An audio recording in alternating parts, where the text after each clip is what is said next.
Hello Zahid मेरे प्यारे बच्चों, अगर आप भी बिहार बोर्ड क्लास 12 में पढ़ते हैं तो इस वीडियो को बिल्कुल स्किप मत कीजिएगा, क्योंकि इस वीडियो में हम लोग आज पढ़ने वाले हैं बायोलॉजी के top 30 most VVI objective question, वो भी एकदम बेहतरीन तरीके के साथ। और कमजोर छात्र इस वीडियो को खास करके देखें, क्योंकि वो कमजोर आज नहीं होने वाले। ठीक है, तो चलिए वीडियो को शुरू करते हैं। उसके लिए आप लोग वीडियो को लाइक एंड चैनल को सब्सक्राइब कर लीजिए। ठीक है, चलिए शुरू करते हैं वीडियो को। क्या पूछा जा रहा है कि डीएनए की संरचना बताने वाला वैज्ञानिक कौन है? तो डीएनए की संरचना बताने वाले वैज्ञानिक वाटसन और ग्रीक हैं। तो राइट आंसर आपका ऑप्शन नंबर बी हो जाएगा यहाँ पर। ठीक है, चलिए दूसरे नंबर क्वेश्चन पर, क्योंकि इसमें क्या पूछा जा रहा है कि आनुवांशिकी का जनक किसे कहा जाता है? मतलब आनुवांशिकता का जनक किसे कहा जाता है? तो जॉन ग्रेगर मेंडल को कहा जाता है। तो राइट आंसर आपका ऑप्शन नंबर सी हो जाएगा यहाँ पर। ठीक है, चलिए 3 नंबर क्वेश्चन पर चलते हैं। पूछा जा रहा है कि मनुष्य में गुणसूत्रों की संख्या होती है तो 23 जोड़ी होती है, मतलब 23 जोड़ा मतलब 46 होती है। राइट आंसर आपका ऑप्शन नंबर बी हो जाएगा यहाँ पर। ठीक है, चलिए 4 नंबर क्वेश्चन पर। पूछा जा रहा है कि प्रोटीन का संश्लेषण कहाँ होता है? तो प्रोटीन का संश्लेषण होता है राइबोसोम में। तो राइट आंसर सी हो जाएगा यहाँ पर। ठीक है, तो राइबोसोम में क्या होता है? तो प्रोटीन का संश्लेषण होता है। चलिए 5 नंबर क्वेश्चन पर चलते हैं।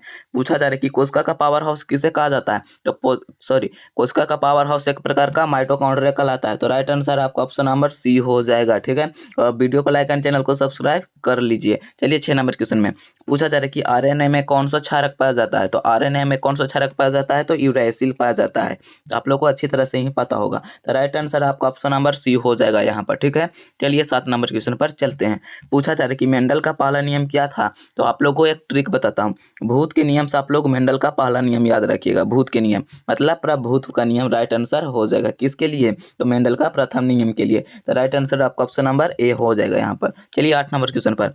पूछा जा रहा है कि प्रकाश संश्लेषण की क्रिया होती है तो दिन में न होती है, दिन में होवे करती है, लेकिन कहाँ होती है? तो वह किस में होती है? तो क्लोरोप्लास्ट में होती है। तो राइट आंसर आपका ऑप्शन नंबर सी हो जाएगा यहाँ पर। किसके लिए? तो प्रकाश के संश्लेषण की क्रिया के लिए। चलिए 9 नंबर में पूछा जा रहा है कि हरित लावक में हरा रंग किसके कारण होता है? तो क्लोरोफिल के कारण होता है।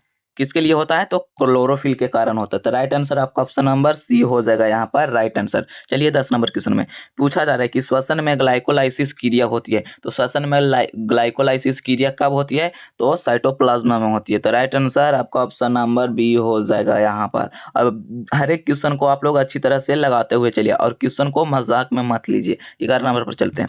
पूछा जा रहा है कि रक्त का तरल भाग कहलाता है तो प्लाज्मा कहलाता है। क्या? प्लाज्मा कहलाता है, प्लाज्मा। और इसमें 90% जल पाया जाता है, 7% प्रोटीन पाया जाता है और 3% अन्य पदार्थ पाया जाता है। तो राइट आंसर आपका ऑप्शन नंबर बी हो जाएगा यहाँ पर। ठीक है, चलिए 12 नंबर क्वेश्चन पर चलते हैं।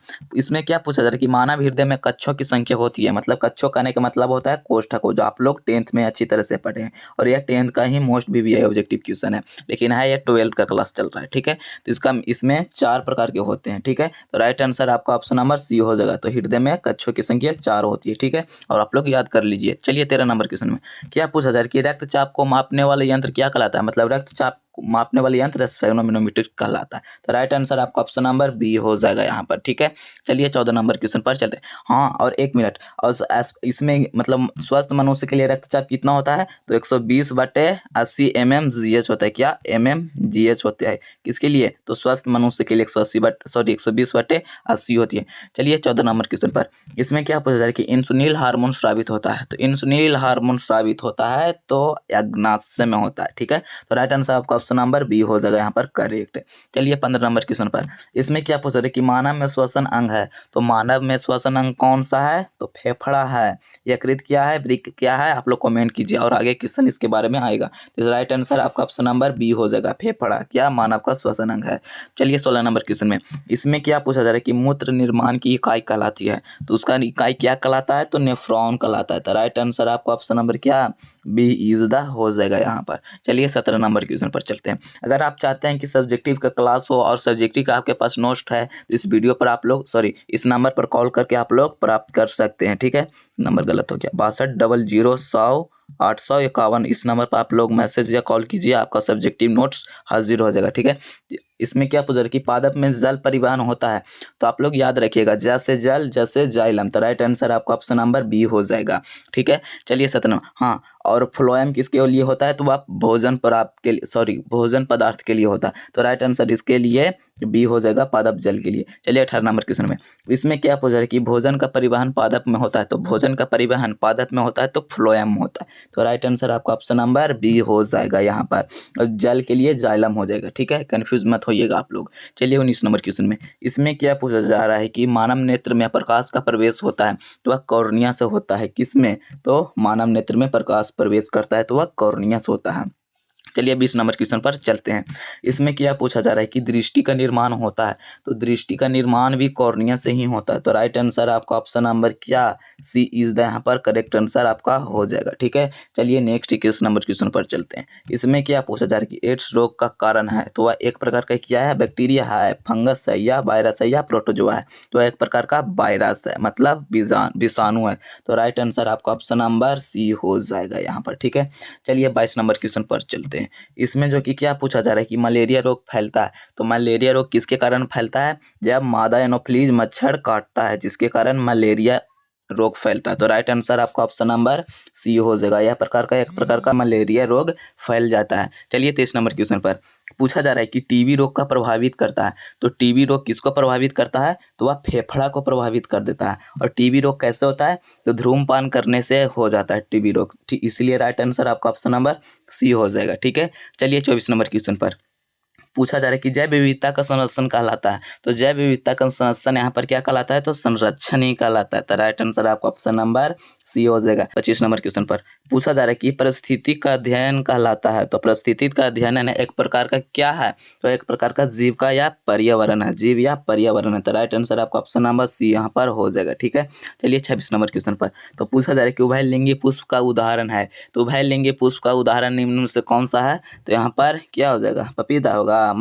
ककड़ी होगा, नहीं, यहाँ पर मटर हो जाएगा राइट आंसर। और मेंडल ने इस पर ही प्रयोग किया था, क्या।